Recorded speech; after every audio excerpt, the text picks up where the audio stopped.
Welcome back. In the wake of this historic budget introduced by the governor this week, the Michigan Economic Development Corporation is weighing in, saying this budget will set the stage for Michigan's future.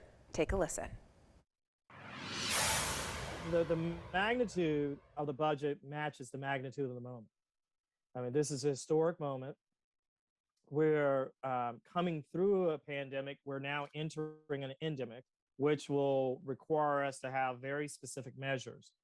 We also are dealing with a moment where we have young people, first responders, who are dealing with things that we have not previously encountered, whether the residual effects of what we experienced with the endemic, the need to make sure that tools and resources to attract talent, to educate young people, and also in the economic development realm, which is something I think about all the time. An unprecedented level of intense competitive pressures bear down on Michigan. We are positioned with what happened in December, the bipartisan legislation that was passed with a SOAR fund, was funded, thankfully, and we're very grateful to GM giving us the first opportunity to deploy some of those dollars. Additional dollars for that were included in the budget. So this is really, in essence, you can never get too big to make sure that dinner tables across this great state, whether they be in the UP, the Lower Peninsula, East, West, Central, that people have confidence that their economic lives are secure and they can realize all the aspirations of Michigan.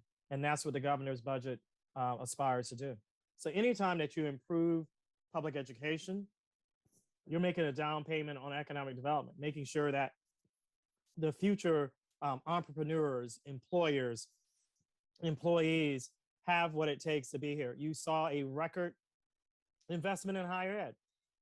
We now have to have all of government response that responds to this moment, to respond and meet people where they're still hurting and still trying to recover. But we also need to be aware of what this exposed for us as a nation's economy, the importance of supply chain, the importance of chips.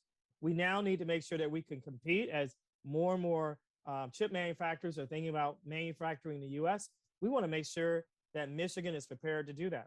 We also want to make sure with our food supply chain that we in Michigan can capture more dollars from having the second most diverse agricultural economy in the US. And so we want to make sure that we can support water and wastewater and other things that are required in order to have food processing and other things that will allow us to more rapidly recycle dollars here in Michigan. Well, up next, school administrators are calling on state lawmakers to update the rules about attendance and snow days. We'll explore why after the break. The Capitol Rundown. We'll be right back.